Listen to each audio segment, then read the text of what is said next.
Okay, so I figured I'd start off with something simple. Like my writing process will probably change over time. Heck, a year from now, it'll probably be more refined, and I'll be off doing even other things.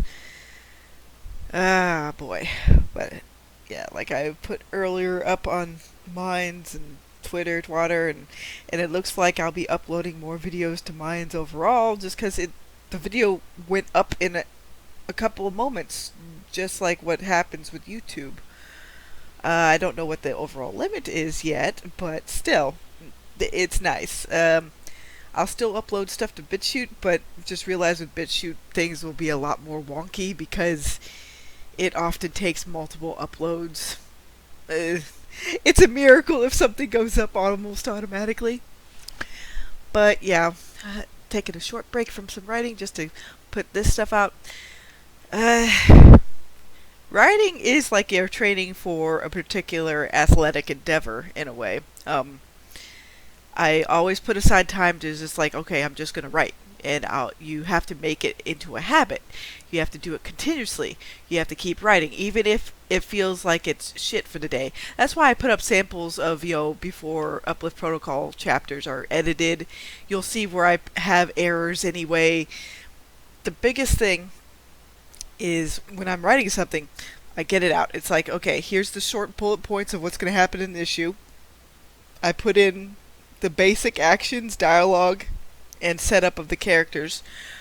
You'll notice that I don't go into too much heavy exposition other than to do some quotes at the beginning.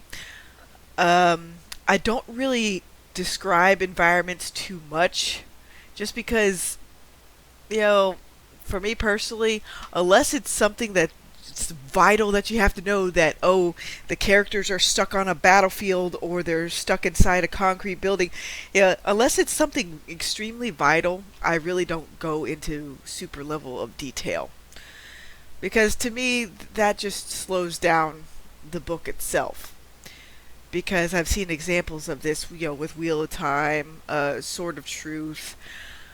And while those are some of those stories can have entertaining moments, I find that nowadays, especially when I'm working, full time working right now because of the season, and because most times I'm like part time, like usually like 25 hours a week. Right now, pretty much we're full gun, almost 40 hours, maybe sometimes up to 45 hours a week there at work. So, as a reader, I don't have tons of time to read something where they go overboard with the exposition.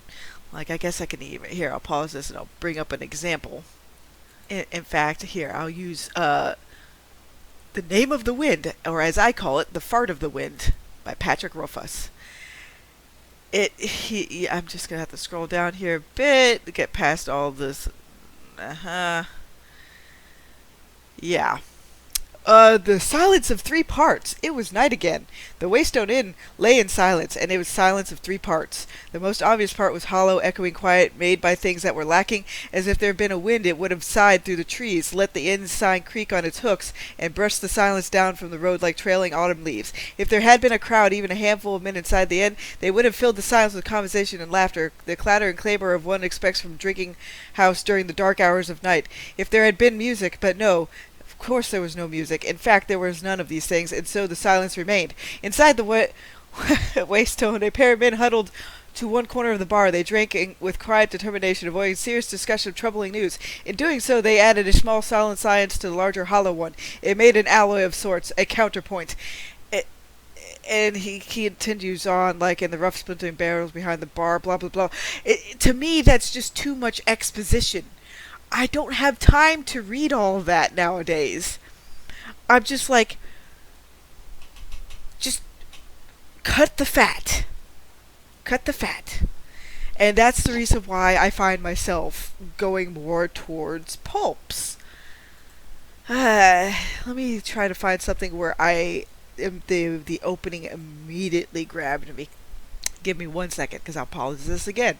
Because I'm by no means a professional video maker. I'm just one Florida woman on the internet, trying to bring pulp rev to the people. Okay, here's an example from yet another thing of Trad Pub Town. But in this case, this is Larry Correa's Son of the Black Sword. Okay?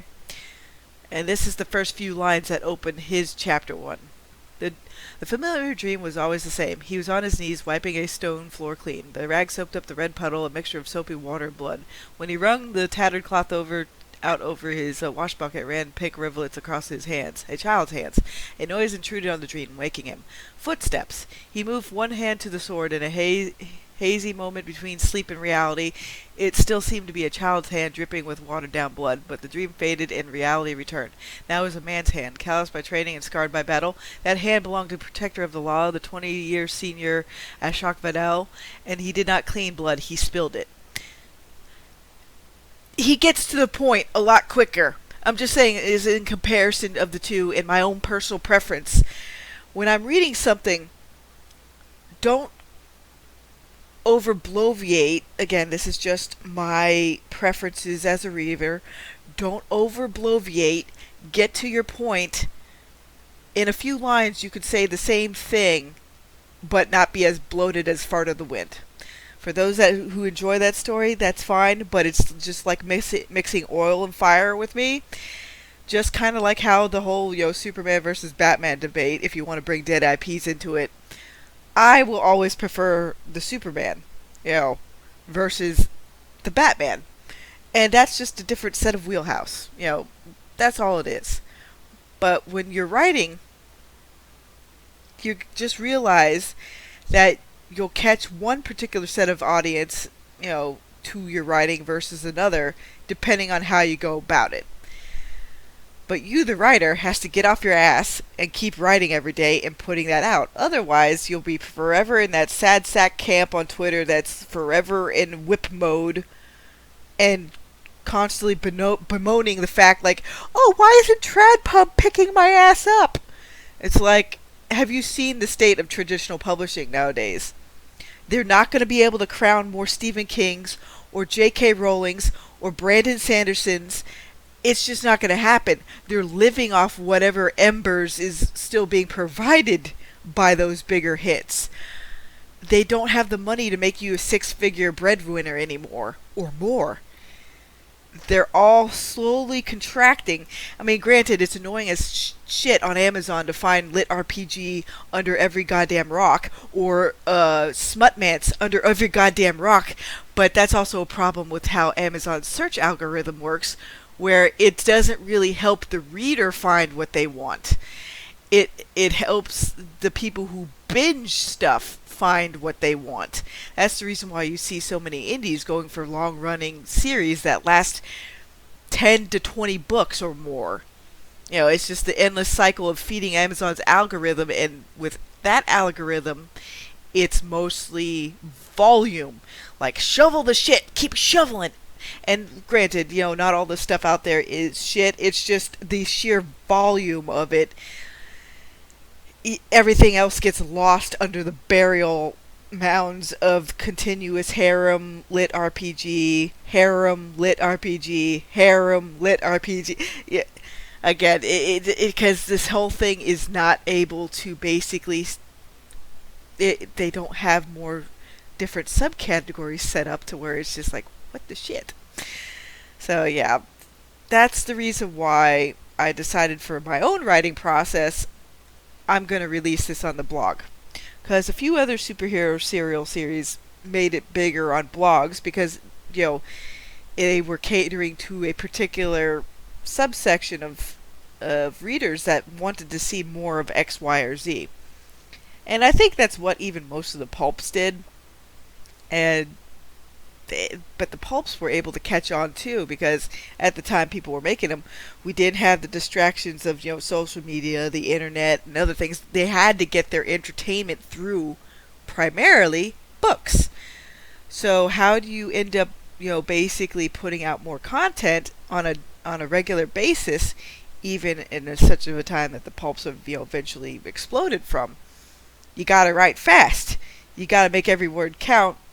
And that's the reason why I'm gravitating towards pulp style books and reading, because my time is also a commodity where it's like, yeah, I'm busy doing all sorts of other things, busy writing, because I would say at least 75% of my free time is spent writing. And the other bits is like I'll watch a show or two, mostly older shows. Like I've been just rewatching Babylon 5 because I'm covering it with friends of mine. And yeah, I figured why not? Because Babylon 5 is one of the really big influences on Uplift Protocol. So I figured why not? I'll just keep looking at it and seeing how he translated something that is basically a book given TV form. There's not too many writers out there that can really convey that because, yeah, visual mediums have different cues than written mediums, which is the reason why, from earlier, show versus tell annoys the ever living crap out of me. Because again, so many people that come from that strata of stuff, they're all screenwriters. It's like screenwriting is still different from actually writing a book. So take it as you will. I still do recommend Pulp on Pulp. Oh boy, but yeah, it, it's just different strokes for different folks. You're always going to find that with your reading or writing. But I look at writing this way: the primary audience for my books is me, because I'm not getting fed as enough as I want to with certain kinds of wheelhouses. The stuff that's all the rage nowadays, I want to take a spear and just like shove it away from me. It's like I'm not interested in this shit. I'm not interested in reskins of characters to make them minorities because it's just like that's just lazy. I'm not going to get more Dr. Franklins out of that shit. I'm not going to get more Teal'cs out of that shit. So what I'm going to do? Oh, I'm going to rewatch Babylon 5. I'll just rewatch Stargate, to see where some decent writing is at, even though it's a more visual form of writing. Yeah, it's just a constant tug of war where, as a writer, as you keep writing more and more stuff, you'll be able to spot different things in different mediums easier. Like, oh, this is how they decided to tie this plot to here or there. But you won't really be able to start doing all that just until you start writing and keep writing. I'll have to see if I can still find the picture somewhere. I have it saved on my computer somewhere, but the original opening of Uplift Protocol was Eliza awakening from a dream, and I introduced her parents, her situation. I had started off where she's in high school, but then I realized as I'm reading more and more things, I really didn't like the high school angle. Even with superhero prose, to me, the high school angle, some people can't get enough of it. Me, I'm in the other side of the camp where it's just like, nah, I'm going to start them off when they're all older. That's the reason why even with Book 0, you'll get bits and pieces of as they're growing up, or like what happened before Eliza and everybody else arrived on the scene. Like little bits in there, here and there, where it builds up the background, but it doesn't go on an endless exposition quest. Which I get it in like epic fantasies and a few other things. People really want to get that word count up there. But even after 3 books, I'll look at I would say about quarter of a way through book 2 right now. But even with book 0, 1, and what I have of 2 done at the moment, I have 285,000 words and counting. Actually, 285.5k words. It's getting there. Like, by the time season 1 is done, and that'll be the end of book 3, I won't be surprised if this thing is like 450 to 500,000 words for the one season. But I am also trying to move it at, gotta go fast kind of pace. Because I've seen epic fantasy books that are 400k words in a totality for the one tome, but it moves at the rate of Fart of the Wind, where it's like so many words to do absolutely goddamn nothing. But again, some people gravitate towards that. It's just the manner of wheelhouse. I'm just hoping that the more pulpy faction of things gains a little bit more prominence to where more and more people will give me books that I can basically read within like 2-3 hours, but still have a fun story. I mean, you just never know. You never can tell. So that's a bit of my ramble for the day. With your writing, you just gotta keep writing. Cater to whatever your particular wheelhouse preferences are. Because if you don't keep yourself motivated enough to write, then it's like falling off a bike, and then you gotta get back up again and gain that momentum again. And look at samples of stuff that kick you out of a story and ask yourself, why is this kicking me out of the story, and how can I avoid doing that in my own writing? That goes for people who do love bloated stuff like Fart of the Wind versus, the more pulpy offerings. And the reason why I keep saying Fart of the Wind for that guy is there's fans of his that are waiting for him to release this book, but he's slower than George R.R. Martin. Martin's going off on tangents to different stuff. If he's that tired of his BS, then he should just basically throw the book out as fast as he can and then move on to something else, because he's had people waiting for this release for years. And yeah, sometimes I think with traditional publishing, even if you're gonna go that route, don't just hand them a manuscript of one book. Have a whole series ready to go for these people, because sometimes even though Bane has a faster release schedule, a lot of traditional books, most of the time you're waiting a year or two in between each book.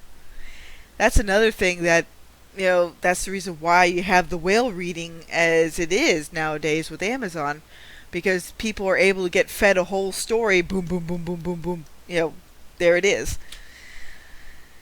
Yeah, but you gotta just remember to balance it out with okay, just make sure to have a set beginning, middle, and end. Even if you're more off the cuff writer and don't plot out as much, I still think you need at least basic signposts to head towards. Because I'm a bit of a mixture of both. Like, the overall main story arc is already plotted out, but I leave wiggle room for little side stories to develop. That's about it. Have a good day, everybody.